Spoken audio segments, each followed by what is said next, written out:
বন্ধুরা, সয়াবিন দেখো,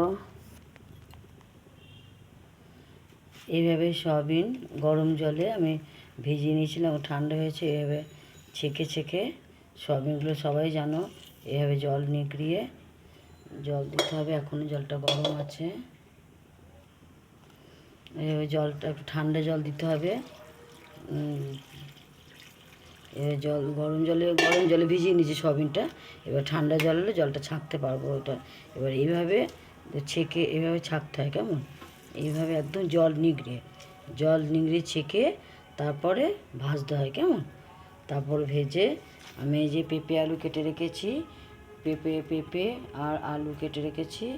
আর এতে রসুন পেঁয়াজ এই যে আমার সব কাটা আছে, রসুন পেঁয়াজ টমেটো।